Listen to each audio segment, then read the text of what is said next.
أعوذ بالله من الشيطان الرجيم بسم الله الرحمن الرحيم الحمد لله رب العالمين الصلاة والسلام على رسولنا محمد وعلى آله وصحبه أجمعين رب اشرح لي صدري ويسر لي أمري واحلل عقدة من lisani yafqahu qawli. Müslüman kardeşlerim, biz bugün ilk vaazlarda başlanan temini devam etamiz, husudluk temasi. Biz o'tgan vaazlarda boshqa ilishda qarab ketdik, husudluk narsa ol, husudlukning ziyoni, husudlukning ta'siri, nindi husudliklar bo'lar. Qur'onda husudlikka misollar, o'zingda husudlikni nechik tiyarga. Ham endi biz anlatırga tirishdik, husudlik shunday noshar sifat dedik. Biz onu bilan kurashga tiyish. U hech cheksiz bor dedik, chunki payg'ambar sollallohu alayhi vasallam hadisida aytgancha, ilki qavmda bo'lgan she'rlar sizga da kelib ilishdi deydi. U husudlik ham nafrat deydi. Ham bu Alloh taolo solgan his. Biz endi shu husudlik bilan qora husudlik to'g'risida so'z borlar kurashga tiyishmiz. Ko'nglimizda paydo bo'lgan sayin ani tanib, bilib, bu nochar ekanini tuyib, ham onu bitirib üstünde ishlarga tiyish. Ham mana bugun endi shu necha yetib biz bu husudlikdan qutula olamiz. Narsalar ishlab biz buni o'zimizda bosib tura olamiz, ham qutula olamiz. Chunki u agarda husudlik bilan nindidir bir qay bir vaqtda bo'larhamki, nindidir bir narsaga ko'rdingda husudlanib qo'yding, nindidir bir qardoshingda bo'lgan bir narsaga. Bu shu vaqtda bo'ldi-da, undan so'ng sen boshqa vaqtda husudlanmaysan. Husudlik u sifat. Sifat. Şuna göre agarda sen buni bosasın ekan, sen bir narsaga da husudlanmaysan. Husudlansang da ol endi yengilchagina o'tib ketadi. Lekin yo'l qo'yib u senda o'sa ekan, u kishingda husudlik u sifatga aylanadi. Butun narsaga, butun yerda qaragan yerda anda shu ko'ngilingda qaynab yurib butun narsaga husudlanib yur. Chunki u sifat ayrim bir yoqdagina kelib chiqartirgan narsa tugul. Anga yo'l qo'yarga qaramay. Chunki ana shu agarda ig'tibor etmasan, u munda paydo bo'ldi, andan ko'ngilni bilib olib, u sening sifating aylanadi, sen shu bilan yashay boshlaysan, sen даже anlamaysan da o sening noshar sifat ekanini, sen shu bilan yashaysan. Shu qaynab sen shunday kishiga aylanasan. Alloh saqlasin. Husudlik u musulmon kishida bo'lirga tegish tugul, ham ularni bosirga tegish, chunki bu iymonning ko'rsatkichi dedik. Husudlik u o'zigina yurmay. Husudlik kishi u takabbirda bo'lar. Husudlangan kishi u husudlangan kishini nafrat bo'lar, u bit yaratib borlikqa kelmay. Ham ko'ra u o'zigina yurmay, o'zi tirasida husudlik paydo bo'ldimi, boshqa noshar hislarni o'stira turgan hislardan. Ham endi bu hislar o'sdi ekan, kishida yaxshi yoqlar kelmayacak. Biz endi shunga ko'ra husudlikdan boshladik. Aslida va'zda aytdik, ko'rkam xuluq to'g'risida so'yladik. Bu bit ko'rkam xuluq tugul dedik. Bu noshar sifat turda. Agarda biz ko'nglimizni chis tortmasak, noshar hislardan arınmasak, bizda bir qachonda shu yaxshi axloq adab bo'lmayacak. Shunga ko'ra boshda chis tortirga, nosharlardan qutulga, chunki ko'rkam axloq adabni umtiluv, u ko'zda tuta, menga da umtiluv, mening ustida ishlav. Ham endi mana bu noshar sifatlarni bosuv, ular ikkisi kishida bo'la olmaydi. Shunga ko'ra husudlik u aytirga bo'lar iymonning ko'rsatkichi. İman kişide ne derecede? Yani o'zimizni borlik turgan sifatda bo'lib turadi. Yani biz agar da biz bu husudlikni tiyamiz ekan, demak bu mezgilda bizning iymonimizdan nidir narsa bo'ldi, kimchilik paydo bo'ldi. Chunki iymon shunday narsa, u nidir amallar, voqealar sababli ortib ketadi yoki ta'siri kemib turadi. Iymon u ichki bir holat dedik, holat, u gil o'zgarib turadi. Даже ko'z qarashidan bir noshar narsaga zo'g'roq qarab oldin ekan, deyishidan ortiq u sening iymoningga ta'sir etdi. Har bir qarash, har bir so'z u iymonga ta'sir etadi dedik. Ko'ngilning holati mana shu Alloh taolo aytgan Qur'onda, men sizning tashqi yog'ingizga qaramayman, men sizning ichki holatingizga qaramayman. U shu taqvolik. Taqvolik ham bizning butun tirishligimiz aytdik, butun amallarimiz nosharliklardan tiyiluv, mana shu taqvolikni saqlov. Taqvolikni o'stirish, taqvolikqa erishish edi. Chunki aytganimcha, yaxshi amallar uni yaxshi ta'sir etadi, noshar amallar uni ziyon keltiradi dedik. Payg'ambar sollallohu alayhi vasallam bir hadisida aytdi, sizning orada birigizda komil iymonga erishmay, o'zining tug'anini, o'zini tilaganini tilamaydi dedi. Bu eng yuqori sifat. Bunga erishish uchun butun musulmon qardoshingga, butun kishiga o'zingga tilaganini tilar uchun har vaqtda bunga erishish uchun bek og'ir, chunki bu eng yuqori taqvo kishilarning sifati. Bu endi husudlikning Киресе шулаймы? Чөнки хөсеттік болды ма, хөсеттеген кешене син нәфрәтләнәсең, нинди теләү, син аның булуын теләмисең. Киресенчә анда булган нигъмәтне үзеннеке итәргә телисең. Бу кире ягы. Шуңа күрә бу әлбәттә монда инде әйтелде, камил иманга берегез дә ирешми диде. Камил иманга ирешми, шушы сыйфатка ия булмыйча, бу сыйфат була алмый, әгәр дә кешедә хөсеттек булса. Бу мөмкин түгел.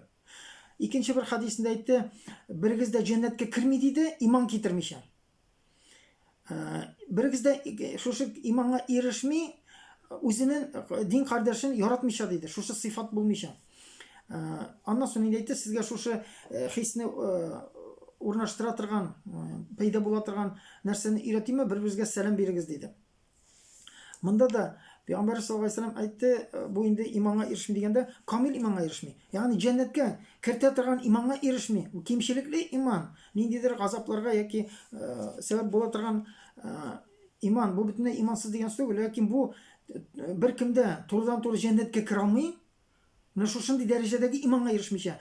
Бу дәрәҗәдәге иманга ирешеп булмый, менә шушы хис булмыйча. Син үзеңнең дин кардәшең булган өчен, иман булган өчен яратмыйча диде, яратмыйсың.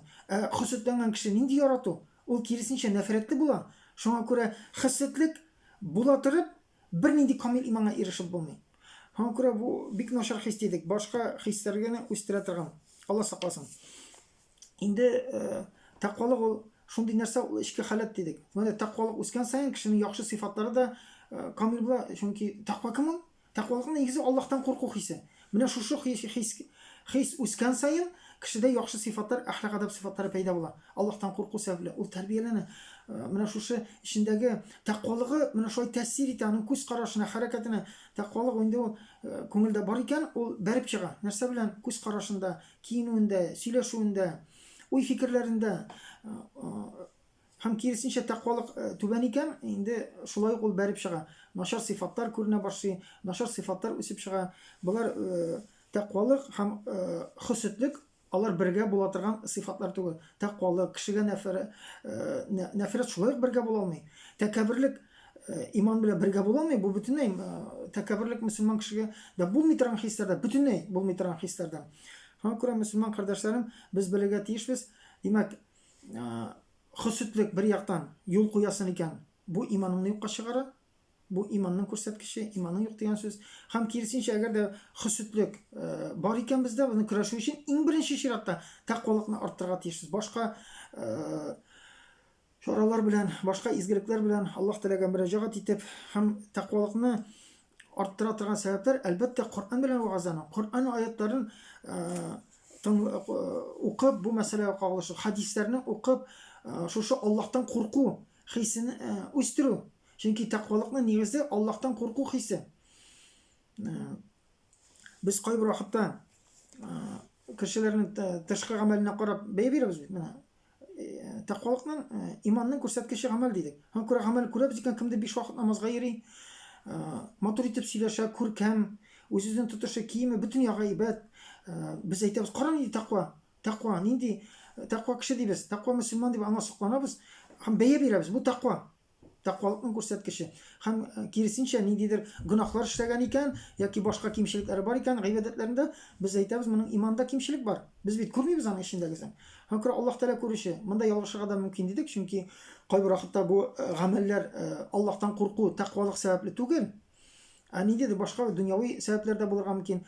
Ул мөселман, тақвалыгы да бар, ләкин менә бу гамәлләргә бәлкем тақвалык кына түгел, тагын ниндидер дөньяви башка фикерләр, дөньяви мәнфәгатьләр катышырга мөмкин.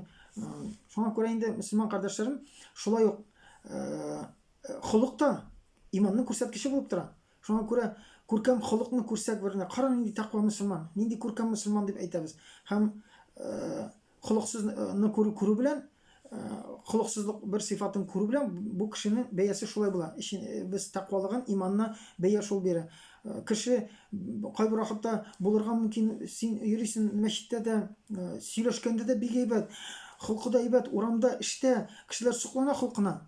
Ләкин бер тапкыр күрдең, ул ничек үзенең семьясы белән сөйләшә, мөгамәлә кыла. Алар семьясындагы холкын күрдең исә, ул анда аларны хакламый, теләсә нәрсә әйтә, җәберли, зулым кыла. Менә аның чын күрсәткече. Менә аның чын иманның күрсәткече менә шушы семьясына булган күрсәткән холкы. Чөнки без алдандык аның безнең белән сөйләшкән мәчеттә, башка җирдә, эштә булган кеше арасында булган, кара инде күркәм холыклы дип без аңа бәя бирдек. Ләкин чын күрсәткече менә монысы. Димәк, аның бу иман, тәкъвалык сәбәпле түгел, төп сәбәбе буңа ирешү. Ягъни ул дөньяда шулай күрсәтергә тели, үзен күрсәтергә, башка фикерләр бар ниндидер эштә яки башка дөньяда уңышка ирешү. Шуңа күрә Пәйгамбәр саллаллаһу алейһи ва сәлләм әйтте, сезнең иң камил мөселман диде, сезнең арада иң камиле ул кем иман мәсьәләсендә дип әйтик инде, иң камил иманны кем? Ул күркәм холыклыгыз диде. Иң күркәм холыклыгыз кем диде? Үзенең якыннарына күркәм холыклы булган диде. Монысы күрсәткеч. Чөнки без кеше алдында нәрсәгә сабыр кылабыз? Күркәм холык күрсәтәбез. Күпчелек вакытта ул тәкъвалык нигезендә түгел. Ул сиңа начар әйтсә дә каршы әйтмисең, чөнки зыян күргән мөмкин, тормышта зыян була. Семья, алар сиңа буйсынган, алардан нинди зыян күрәсең? Анда сине бер нәрсә дә тотмый. Шуңа күрә чын күрсәткече менә монысы була инде.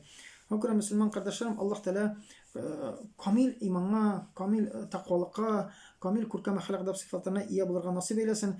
Аллаһ Тәала Коръәндә әйтте, сезнең бәяне мин диде, тышкы ягызга карап мөһим түгел, тышкы ягыз, ички ягыз диде, иң мөһиме. Тышкы ягызга карамыйм сине, ички ягызга карыйм дигәндә менә шул инде ул. Ул шушы тәкъвалыкка карыйм диде. Инде мөселман кардәшләрем, әйткәнемчә, менә шушы хөсетлек барбер була, ул булгалап куела. Һәм иң хәтәре аның кара хөсетлек дидек. Кара хөсетлек ул шушы бер кардәшеңдә булган нигъмәтне күргәннән соң аны үзендә булуны теләү, тегендә юкка чыгып булуны теләү. Һәм монда иң начары, иң бигрәк тә төп хөсетлек ул шундый: син үзеңә булмаса булмыйсың, ләкин мөһим әнә теге кешедә булмасын. Монысы син иң түбән дәрәҗәдә. Бу шайтан, иблис хөсетлеге. Чөнки ул Адәмгә хөсетләнеп сәҗдә кылмады хөсетлек сәбәпле. Һәм бу гамәле сәбәпле ул бөтен нигъмәтләрне югалтты, Аллаһның рәхмәтен югалтты, җәһәннәмгә дучар булды. Ләкин менә хөсетлеге шуның хәтлек иде, тәкәбберлеге, хөсетлеге шуның хәтлек иде, бөтен нәрсәне югалтса да, ләкин ул шушы сәҗдәгә бармады. Сәҗдә кылмау сәбәпле бит аннан соң аңа фәрештәләр бармы, сәҗдә кылмый, ул моңа ирешми. Ләкин менә аның хөсетлеге шундый иде. Кайбер хатта Коръәндә мисал китергәнчә, Йосыф алейһиссаламның абыйлары аны әтисенең хөсетләнделәр, әтиләре Йосыф алейһиссаламны яратуга хөсетләнделәр. Һәм алар теләде бу Йосыфка булган нигъмәтне, әтисенең мәхәббәтен аннан алып үзләренә булдыру, анда юкка чыксын да үзләренеке булсын. Булар инде тыелган хөсетлекләр, һәм ак хөсетлекләр инде алар кешедә булган нигъмәтне үзендә телисең, ләкин теге кешедә юк булуын теләмисең. Син андый начар уен юк. Монда да инде әйттек, дөньяви мәсьәләләрдә бундый хөсет, дөньяви мәсьәләләрдә хөсетләмәсәң хәерлерәк. Дөньяви нәрсәдә бер-берсенә кызыгып, бу инде безнең динебезгә, гыйбадәтебезгә зыян китергә мөмкин. Чөнки монысы саның безнең телдә әйткәндәй бу ярыш исламда кирәк. Һәм Пәйгамбәр саллаллаһу алейһи ва сәлләм бер хадисендә әйткәнчә, ике нәрсәдән кала, башка нәрсәдә хөсетләнмәгез диде. Ике нәрсәдә генә рөхсәт итте хөсетләнергә. Менә бу рөхсәт ителгән хөсетлек нәрсә? Әгәр дә сез бер мөселман кардәшегезне байлыгын күреп, ул бай һәм бөтен байлыгын шушы Аллаһ юлына тота. Менә шушыңа хөсетләнсәгез була. Бу хөсетләнү, ягъни үзендә шундыйны булуны телисең, анда юкка чыгуны теләмисең. Һәм икенчесе, кемгә Аллаһ Тәала хикмәт бирде, һәм бу хикмәт белән ул гамәл кыла. Үзе кыла, кешеләргә ярдәм итә. Хикмәт дигәндә Коръән.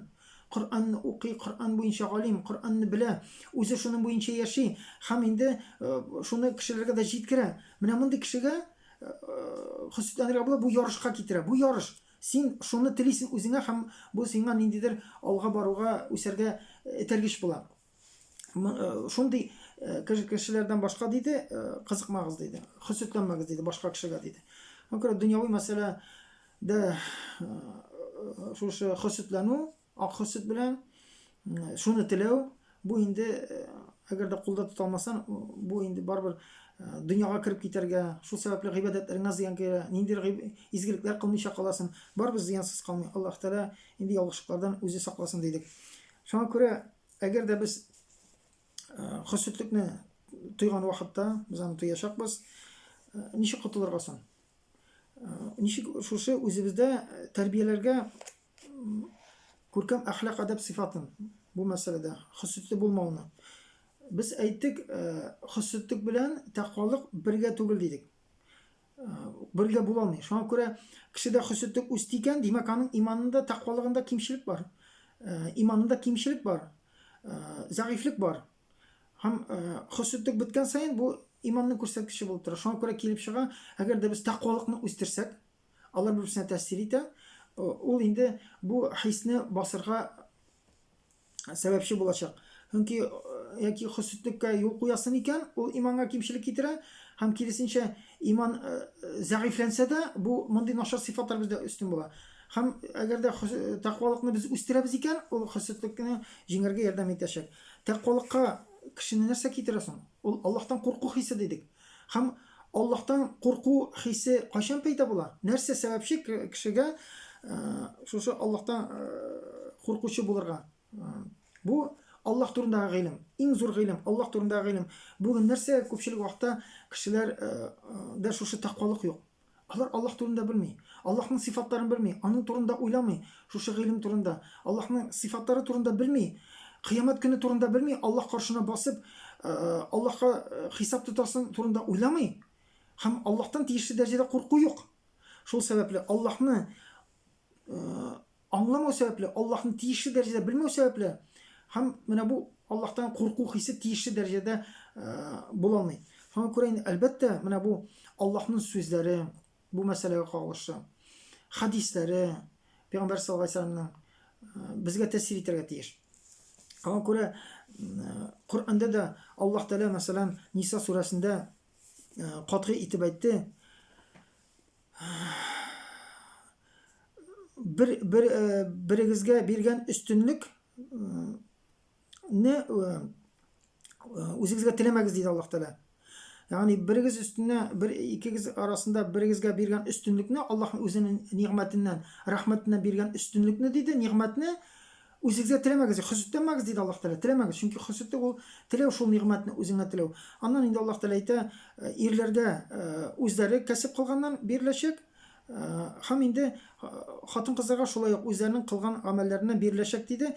Аллаһтан сорагыз, Аллаһның шушы нигъмәтен аннан сорагыз диде, аның рәхмәтеннән сорагыз. Аллаһ Тәала бөтен нәрсә турында белүче диде. Инде бу аятның иңгү вакыйгасына килгәндә, Умму Салама Пәйгамбәр саллаллаһу алейһи ва саллямга килә дә, Аллаһның Расулы, ирләр менә шушы җихад сугышында катнашалар, biz катнаша алмыйбыз, без хатын-кыз булу сәбәпле, безнең андый юк, аларга өстенлек булды бу мәсьәләдә, аларга шундый сыйфатлар бирелде. Алардан соң безгә малның яртысы гына кала, бөтенесе түгел, ягъни монда да без түбән алардан безгә бирелмәде. Ягъни ул нәрсә теләде ирләргә бирелгән үзләрендә булмаган өстенлекне. Ирләрнең өстенлеге бар ниндидер мәсьәләләрдә. Алар ирләр белән хатын-кызлар бер төстә, шуңа күрә ул шушыңа теләп әйтте, моңа хөсетләнеп әйтте. Бу акысытлык иде. Һәм инде анда хатын-кызларда әйттеләр, әгәр дә безләр дә инде ирләр шикелле булсак, безләр дә менә шулай җихадларда катнашып, Аллаһ юлында җихадта булыр идек дип әйтте хатыннар, һәм менә бу аят белән җавап бирелде инде. Аллаһ Тәала әйтте, аларга биргән өстенлек сез аны теләмәгез диде. Һәм бу башка нәрсәгә дә кагыла. Башка вакыйгада кагыла. Берегезгә биргән өстенлекне теләмәгез ди. Аллаһ Тәала әйтә, Аллаһны үзеннән сорагыз. Нәрсәгә ул кешенең нигъмәтенә кызыгасыз? Бу бит Аллаһтан бирелгән. Сез Аллаһта сорагыз. Аллаһта бит ул шиксез. Телисез икән, аны Аллаһтан сорагыз. Һәм күрә әйтте, сез үзегезнең гамәлегез белән андый гамәлләр кылмасагыз да, Аллаһ бирәчәк аны, кылган гамәлегезгә. Аларга үзләренең кылган гамәлләренә бирәчәк. Ягъни сез җәннәт телисез икән, бу ирләрдә булган нәрсә кызыгу нәрсә өчен иде. Алар күбрәк савап эшли алабыз. Алар безгә караганда күбрәк эшли. Димәк, алар җәннәттә дә югары була дип алар шундый мәгънәдә Пәйгамбәр саллаллаһу алейһи ва саллям килде. Пәйгамбер саллаллаһу алейһи ва саллям әйтте, җәннәтне сорагыз. Ул бит Аллаһныкы, сорагыз, Аллаһка сорагыз. Сез нәрсә теләсәгез, Аллаһ бирүче, ул Аллаһның ниғмәтләре шиксез. Аллаһ Тәала бөтен нәрсәне белүче диде. Инде мөселман кардәшләрем, әлбәттә менә Аллаһ Тәала тыйды, катгый итеп. Бу аятта катгый итеп әйтте. Теләмәгез бер-берегездәге шушы күргән ниғмәтне, бирелгән өстенлекне, сездә булмаган өстенлекне биргән теләмәгез диде.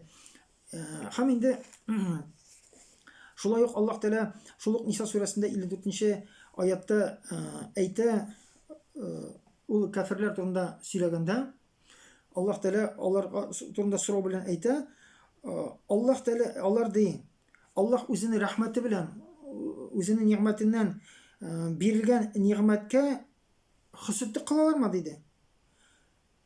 Башка кешеләргә бирелгән ниғмәткә хөсүдлек кылалармы диде. Бу инде аят асылда яһудиләргә ингән иде. Чөнки нәрсәгә? Яһудиләр Мөхәммәд саллаллаһу алейһи ва сәлламне кабул итмәделәр пәйгамбәрлеген. Нәрсә өчен? Фақат ул гарәп булган өчен. Алар уның пәйгамбәр икәнен беләдер иде. Ягъни үзләренә бирмәгән өчен, менә бу гарәп халкына бирелгән өчен бу ниғмәтне алар үзенеке булуын теләде һәм кабул итмәде. Алар телиләр ди, көттеләр, үзләреннән була дип. Шуңа күрә Аллаһ Тәала аннан соң әйтеп китә, без бит инде ул аларга шу яһудилар турында әйтә, без бит аларны Ибраһим галәйһиссәламның нәселен диде, аларга китаплар да бирдек, ягъни шушы хидаят та бирдек, хикмәт та бирдек һәм зур власть та бирдек аларга диде. Аллаһ Тәала исләренә төшерә.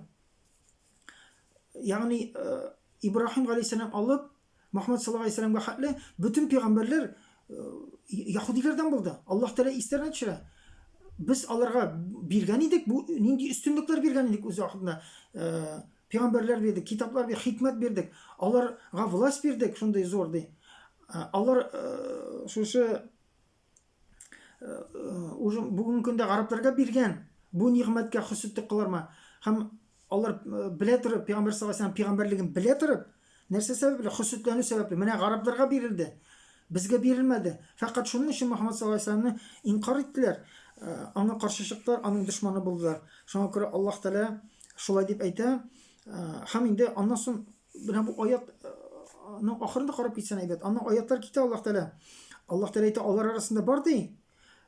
Иман китергәннәр дә, күп түгел. Күп түгел. Бармак белән санарлык иман китерделәр, алар арасында бар андылар да. Һәм шулай ук Мөхәммәд саллаллаһу алейһи ва сәлламнан йөз борганнар да бар. Аны инкар итүчеләр дә бар диде. Алар Җәһәннәмдәге ут аларга җитәчәк диде. Ягъни Аллаһ Тәала ул Мөхәммәд саллаллаһу алейһи ва сәлламны кабул итмәгән кешеләргә җәһәннәм диде Аллаһ Тәала. Кем отвернулся? Йөзен борды. Шушы вакытта яһуди алар нәрсә йөз бордырды? Хөсүдлек сәбәпле. Мөхәммәд саллаллаһу алейһи ва сәлламны пәйгамбәрне гарәп милләтеннән биргән өчен алар хөсүдләнде. Шуңа күрә Аллаһ Тәала әйтә мондый кешеләргә, әгәр дә хөсүдләнеп шушы йөз борды икән, аларга җәһәннәм диде. Дөреслекдә диде, без китергән шушы аятларга иман китермәгән кешеләрне без җәһәннәм утында яндырачакбыз диде Аллаһ Тәала. Һәм шундый куркыныч сүзләр әйтте Аллаһ Тәала. Һәр вакыт диде, кайчан аларның тәннәре янып, тән бит инде яна, пожарда була, Аллаһ сакласын, кешенең яна башлый, тиресе яна, яна да Аллаһ Тәала әйтә, кайчан менә бу тиресе янып бетү белән ди, без аны яңадан ул тиресен яңартачакбыз ди. Шушы газапны гел татысыннар өчен дөреслекдә Аллаһ Тәала кудрәтле һәм хикмәтле ди Аллаһ Тәала. Ягъни мөселман кардәшләрем, бу аят бу тақвалыкка китергә тиеш. Аллаһ Тәала монсында инде нәрсәгә җәһәннәм белән куркытты. Тегесендә Аллаһ Тәала безгә кисәтте. Бер-берегезгә хөсүдлек кылмагыз, бер-берегездә булган ниғмәтне күреп хөсүдлек кылмагыз ди. Монсында сез хөсүдлек кылучы буласызмы? Әгәр дә шундый булсагыз, сезгә җәһәннәмдә урын җитә барыгызга ди Аллаһ Тәала. Һәм җәһәннәмдәге шундый каты газап диде. Монда бит хикмәт бар. Менә медицинский яктан караганда кешенең нервный окончаниялары, кан тамырлары шикелле тиридә шушы нерв тамырлары була. Нәкъ шулай таралган бөтендән дә, без шуны белән тыябыз инде. Һәм әгәр дә кеше шушы утта, менә без бармакны тыкканда ул пешерә. Ләкин кешегә ут кабып янгыннан соң, менә бу нервный окончание янгыннан соң кеше уже бер нәрсә тоймый. Ул үлгәнче шулай җигереп йөри, ул авыртуны тоймый башлый, чөнки бу нервлар янып бетте. Аллаһ Тәала әйтә, Менә шушы янып бетте дә, кеше тоймый башлаганнан соң, мин аларга кыямәт көндә шундый газап, аларның тиреләре яңадан үсәчәк тә, һәм бу газапны яңадан менә шушы халәткә кичерә. Алла сакласын. Алла сакласын. Бу җитмиме? Бу тәкъвалыкка ирешергә, Аллаһ Тәгаләдән тиешле дәрәҗәдә куркырга ирешмиме? Җитмиме? Бу бит Аллаһның сүзе. Аллаһ вәгъдә кылды. Бер яктан хөсетләмәгез дип кисәтте, икенче яктан хөсетләнсәгез, шулай була диде Аллаһ. Алла сакласын. Инде менә монда шушы аятлар безне күңелебезне вагазларга тиеш. Менә шушы аятлар, мәсәлән, Аллаһ Тәгалә әйтте, үзенең юмартлыгыннан, менә бу аят шулай әйтә, башка кешегә кешеләргә бирелгән нигъмәткә сез хөсетләнәсезме дип Аллаһ Тәгалә мөрәҗәгать итә. Нәрсә ди? Без моннан нәрсә аңлыйлабыз? Беренче әйтә, бу кешегә бу нигъмәтне Аллаһ Тәгалә әйтә, мин үземнең юмартлыгымнан мин бирдем аны. Бу кешенең ни катнашы бар? Менә бу кешегә Аллаһ Тәгалә байлык бирде икән. Моны бит Аллаһ бирде. Ул эшләп алмады. Безгә шулай күренә, ул бирде, нәрсәгә булды дип. Ләкин без нәрсә генә ризык Аллаһтан. Без сәбәбен кылабыз. Ләкин бирде икән кемгәдер нәрсәдер өстенлек. Моны бит Аллаһ бирде. Ул аннан тормый ул. Бу Аллаһның биргән бүләге, Аллаһ Тәгаләнең үзенең рәхмәтеннән, юмартлыгыннан биргән бүләк. Шуңа күрә ни өчен без бу кешене шуһатлы күрә алмыйбыз, нәфрәтләнәбез? Яки тәкәбберләнәбез ул кешегә. Нәрсәгә без нәфрәтләнәбез? Аның ни катнашы бар монда? Ул гаеплеме аңа? Аңа ул бирелгән өчен. Без ул кешене күрә алмыйбыз. Аның нигъмәте сәбәпле ул кешене күрә алмыйбыз. Аңа карата начар хис. Асылда аның ни катнашы бар? Аның ни зыяны бар? Ни гаебе бар монда? Аллаһ аңа биргәнгә. Димәк, син Аллаһ белән риза түгел. Аллаһның шушы бүлеме белән риза түгел. Менә моның иң хәтәре нәрсәдә бу? Хөсетлек кылганда. Димәк, син үзендә булган халәткә биргән әйбергә, мәсәлән, өйгә булсын. Син күршенекенә кызың, ул яхшырак. Аллаһ аңа күп зурракны бирде. Синең достыңа яки туганыңа яхшырак машина алу мөмкинлеге бирде. Аллаһ аңа шушы, аның нигъмәте шушы. Синең башка нәрсәң бар. Һич шиксез. Аллаһ Тәгалә моңа моны бирде. Сиңа икенче нәрсәдә өстенлек бирде. Син үзеңнең өстенлегеңне күрмисең бит. Чагыштырмыйсың. Тегенең өстенлеген күрәсең дә нәрсә? Аллаһка ризасызлык белдерәсең. Шөкер юк. Монда нинди шөкер була? Алла сакласын. Иң куркынычы, бу кеше белән ризасызлык белдермисең, үзеңдә аңламастан, шайтан сиңа шулай тәэсир итте, шу хөсетлегеңнең пайда булуына сәбәпче булды. Нишләп алай булган? Бу дөрес түгел дип күңелдә кузгата алды икән, син бит Аллаһка ризасызлык белдерәсең. Моны Аллаһ бирде дә, син үзеңнең хәлең белән риза. Я Раббым, мин риза түгел. Мин менә мондый машинада гыним. Я Раббым, мин риза түгел. Минем өем начаррак, минем квартирам начаррак, минем эш урыным начаррак, аныкы яхшырак. Алла сакласын. Аллаһ Тәгалә кисәтте. Миңа шөкер кылучылардан булыгыз диде. Шөкер кылсагыз нигъмәтемне арттырырмын, шөкер кылмасагыз газабым якын диде Аллаһ Тәгалә. Моның асылы Аллаһка шөкер кылмыйсың. Чөнки шөкер кылуның нигезе нигъмәткә риза булу. Монда нинди ризалык була? Беренче, Алла сакласын. Димәк, шөкерсезлек ул күфрлеккә китерә торган нәрсә. Шөкерсез, чөнки кафира сүзенең бер мәгънәсе Аллаһ Тәгалә нигъмәтләрен танымыйча инкар итү.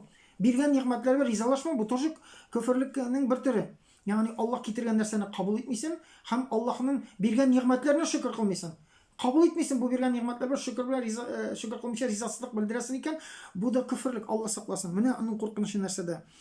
Икенчедән, инде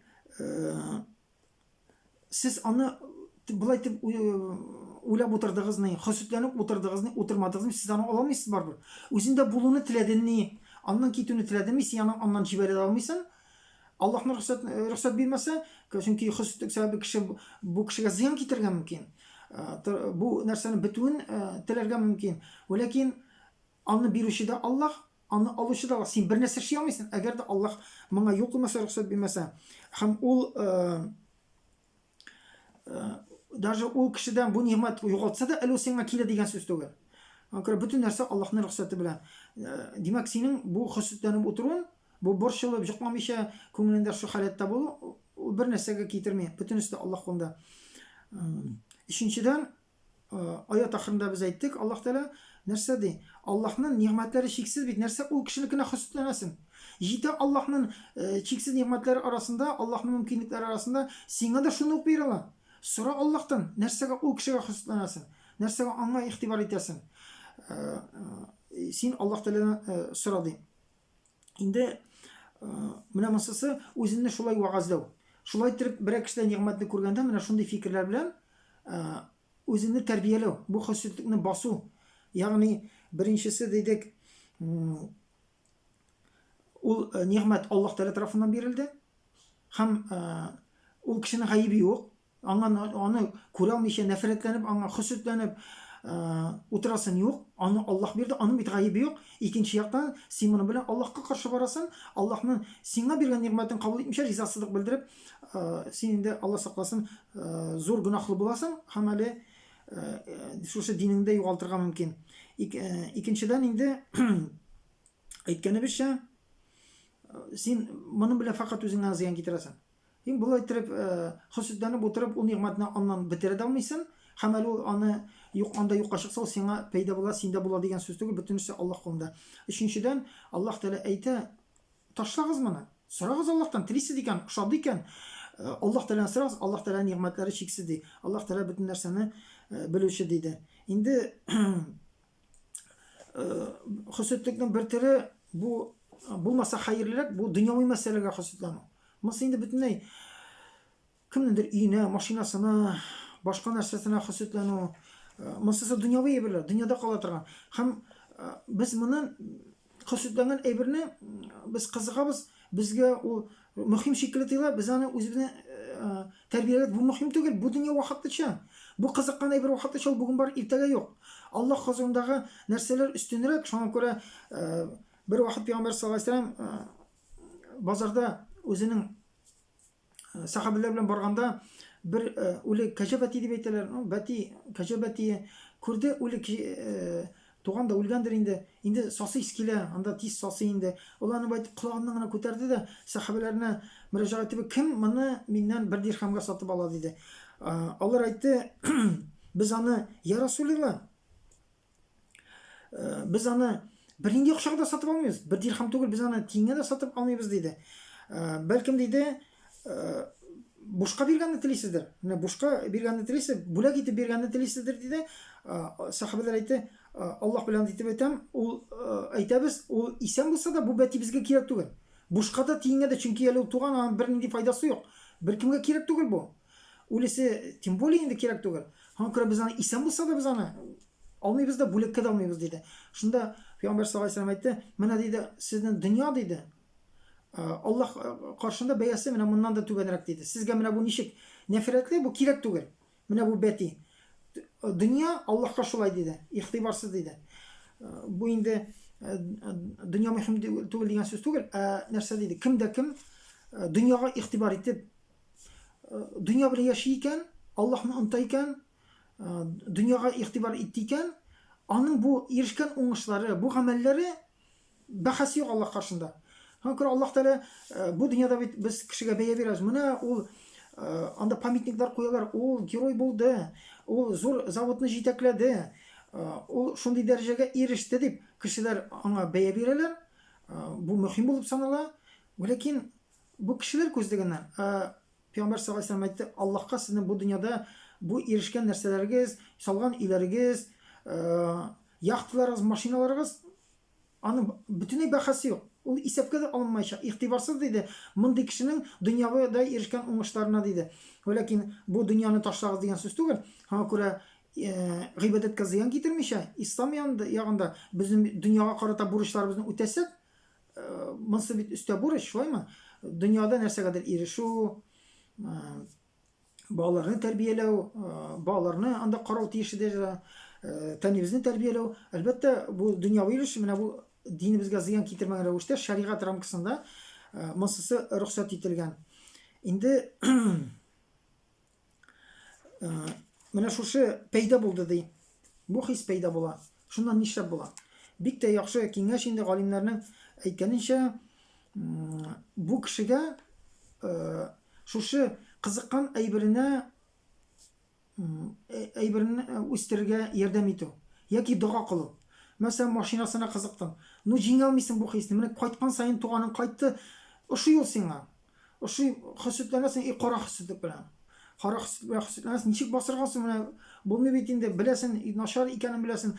үзеңне борчый, начар хис, моның өчен оят сиңа. Бу бит күпчелек вакытта менә начар сыйфатларны үзендә тыгач, иң беренче үзеңә оят. Ни өчен бу сыйфат миндә? Ничек ашу килә бу беләсең тиеш түгел, моннан котылырга телисең.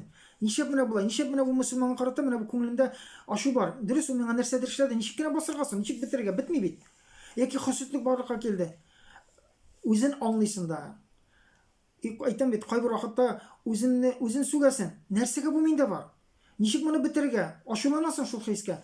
Ләкин бит ул синнән ташап китмәй, шуңа күрә нәрсәдә булса эшләргә кирәк моны бетерер өчен. Берсесе, мисал өчен, машина алды ди. Ну, белмим инде. Бу хисне басыр өчен алып барып бир анда бер бүләгәндә бер елок менә машинаңа Аллаһ Тәала бәрәкәт бирсен. Иң мөһиме дуга кылырга кирәк. Иң ким дигәндә, я Раббым, кулыңны дуга күтәр дә бу машинасында, бу өендә, анда бу хатынында, бу балаларында аңа бәрәкәт бир. Бәрәкәт булсын, тагын да яхшыракларында торырга насыйп әйләсен, тагын да яхшырак машина насыйп ит, тагын балалар насыйп ит, балалары иманлы булсын. Ягъни нәрсә генә булса да, бу инде менә шушы дуга белән без кылып бу хисне баса алабыз. Аңа яхшылык телибез. Монда бу әйберсендә бәрәкәт телибез.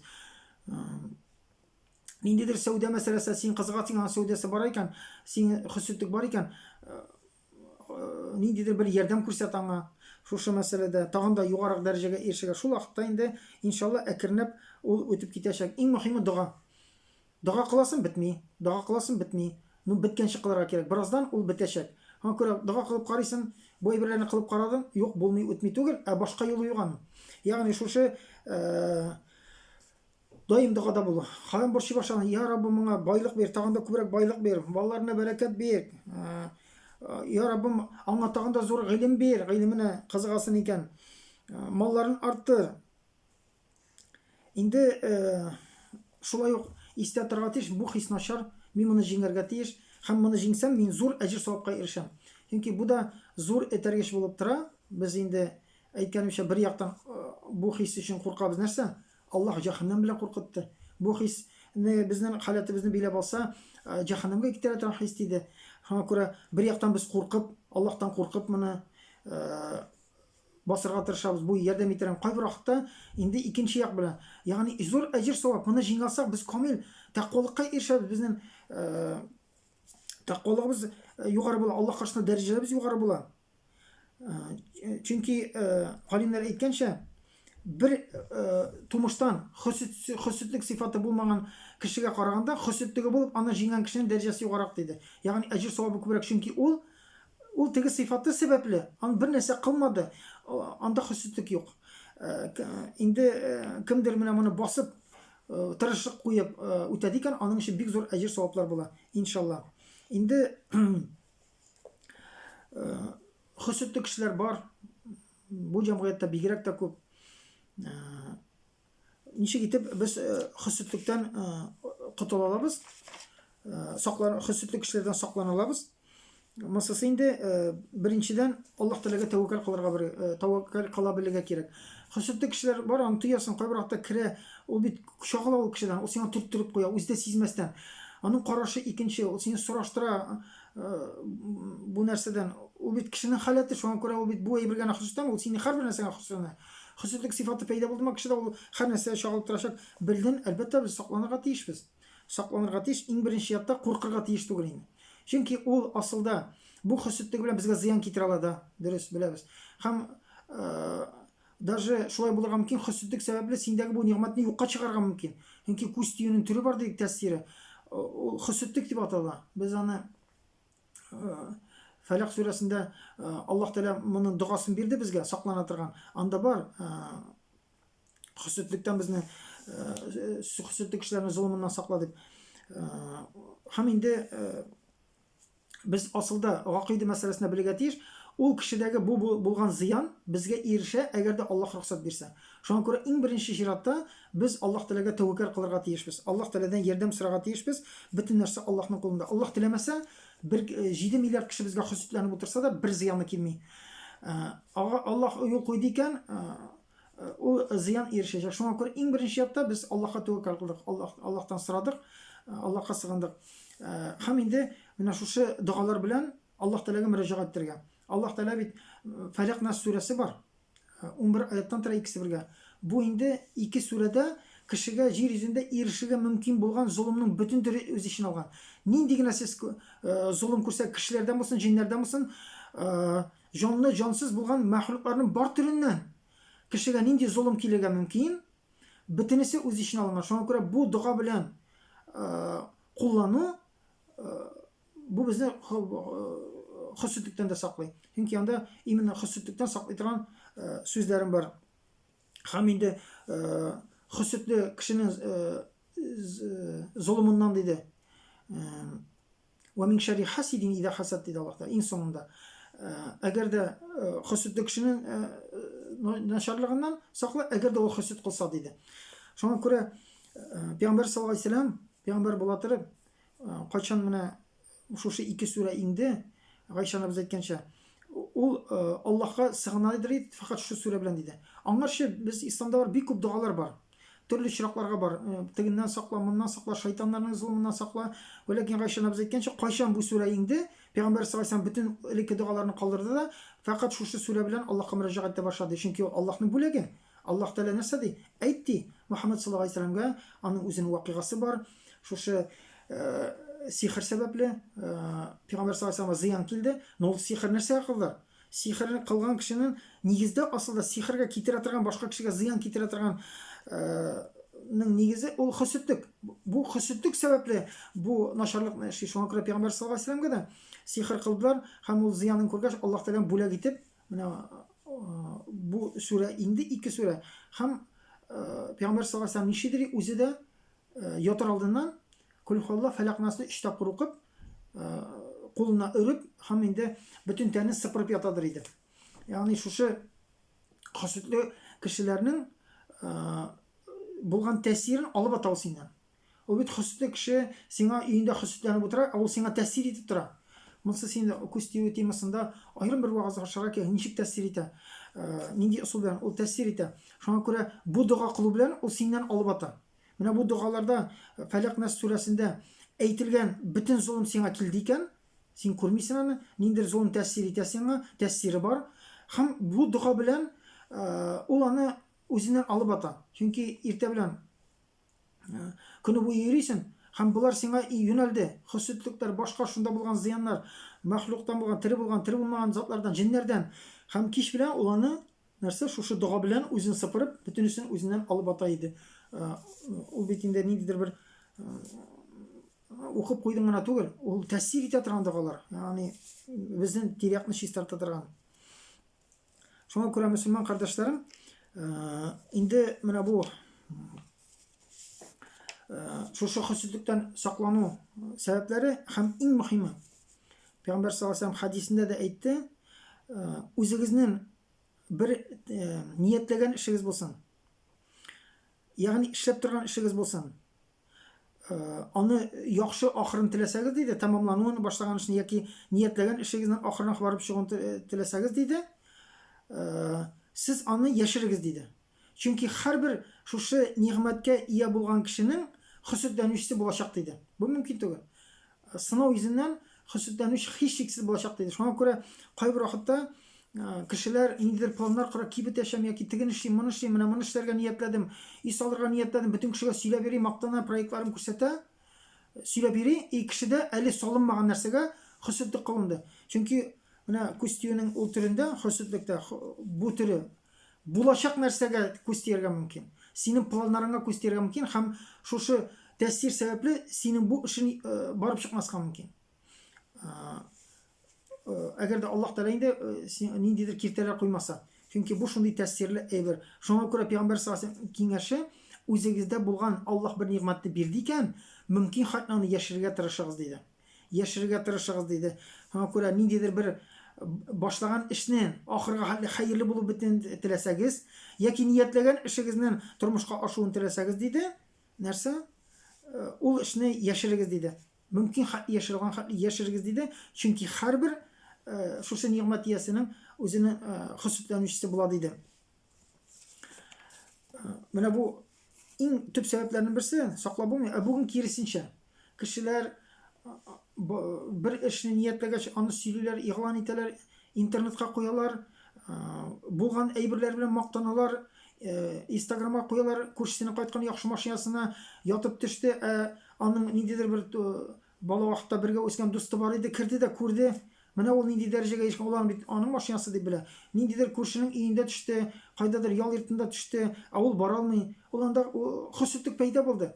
Шуңа күрә хөсетлеккә сәбәп булырга мөмкин сөяргә, үзендәге нигъмәтне сөйлисен. Менә ирем яхшы эшкә урнашты, менә балаларым шулай яхшы укый, яки башка нәрсә, без мактанырга яратабыз бит инде. Син менә бу сәбәпне тудырма.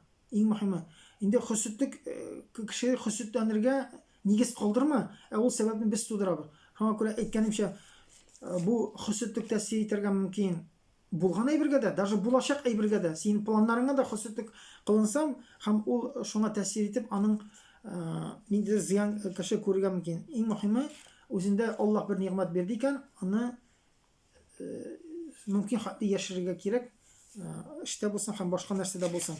Инде мөселман кардәшләрем, әлбәттә, без Аллаһ юлында шушы бер-беребез белән ярышта булырга тиешбез. Хөсетлекне бу төрле булырга тиеш. Монсы булмаса начар. Киресенчә, монсы юк, күпчелек вакытта кара хөсетлек бар, шулаймы? Монсысы икесе бергә була алмый. Чөнки кешедә кара хөсетлек булды икән, ак хөсетлек беркайчан да була алмый. Ул инде бөтен нәрсәне, бер кешедә күргән нигъмәтне, ул анда юк булуын тели. Ул аның сыйфаты. Һәм күрә ак хөсетлек, ул инде кешедә булган әйбергә омтылу. Ну, анда да Пәйгамбәр саллаллаһу алейһи ва сәлләм әйткәнчә, дөньяви нәрсәгә хөсетләнмәгез. Менә шундый изге эшкә, ягъни ике кешедән кала башка нәрсәгә хөсетләнмәгез ди. Бу нинди нәрсәләр? Бу байлык биреп, квартира үй салып, аның үй квартирасы түгел, шул байлыкны көне-төне диде. Аллаһ юлында сарф, исраф кылучы, тотучы кешегә диде Аллаһ Тәала. Һәм шушы хикмәт биреп, Коръан яки гыйлем бирелеп, шуның белән яшәп, шуның белән кешеләргә ярдәм итүче, шуның белән шул кешеләргә хөсетләнегез ди. Ягъни аларга кызыгыгыз, менә бу ярышка китерә. Бу ярыш булырга тиеш. Ки сахабалар да ярышты. Аллаһ Тәала Коръанда әйтте, Аллаһ Тәаланың җәннәт киңлегендә булган, Аллаһ Тәаланың рәхмәтенә гафу итүенә омтылыгыз диде Аллаһ Тәала. Ул җәннәтнең киңлекләре, ул җир белән күк шикелле диде. Ул тақва кешеләр өчен әзерләнде. Аллаһ Тәала нәрсә ди? Омтылыгыз диде, Аллаһ Тәаланың гафуына диде. Җәннәтенә омтылыгыз диде. Бу нәрсә ярышыгыз бер-берегез белән дигән сүз. Һәм Аллаһ Тәала шулай ук сүрәләрдә мактады.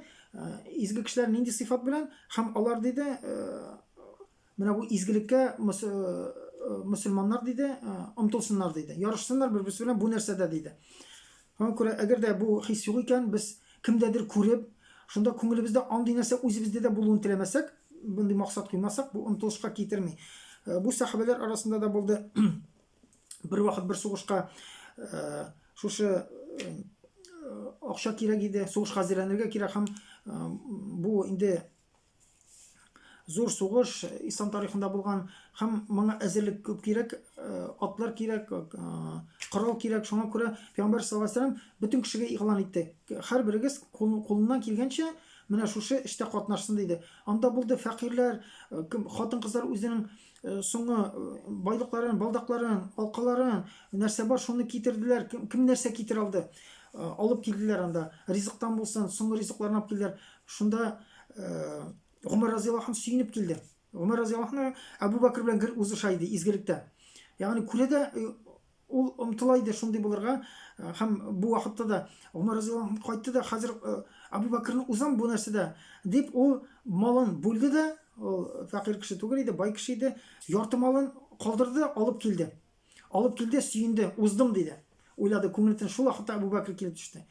Монда малның күләме каралмый. Мәсәлән, Усман ибн Аффан бәлкем аларга караганда да күбрәк биргән. Ул бик күп бирде, анда меңләгән дияләр, бик күп тапкырлар анда акчалата да бирде, алтын белән дә бик бай иде. Бәлкем күләм белән оннан күбрәктер. Ләкин Абу Бәкр алып килде, Пәйгамбәр саллаллаһу алейһи ва сәлләм, син күпме алып килдең? Мин бөтенсен алып килдем, я Расулаллах. Өйгә нәрсә калдырдың соң? Өйдәгеләргә нәрсә калдырдың син? Мин аларга Аллаһны калдырдым диде. Шунда Умар разияллаһу анһу әйтте: "И Абу Бәкр, сине берничек тә узып булмый" диде, бер нәрсәдә дә. Бер вакыт Гомар разияллаһу анху шулай изгелек кылам дип бер фәкыйрь апага, әбигә барып, аңа шушы ризыклар белән тәгамләндерде. Икенче көнне барган иде, тагын барса, килде, аңа кемдер булган. Шунда ул әби әйтте, кичә диде, миңа менә бу кеше диде, ул исемен дә белми. Ул миңа көн сайын булыша, көн сайын килә, ярдәм итә диде. Кичә әзрәк соңга калган иде, син кичә шуңа иртә килдең. Кичә шулай туры килде диде. Ул Әбу Бәкер иде.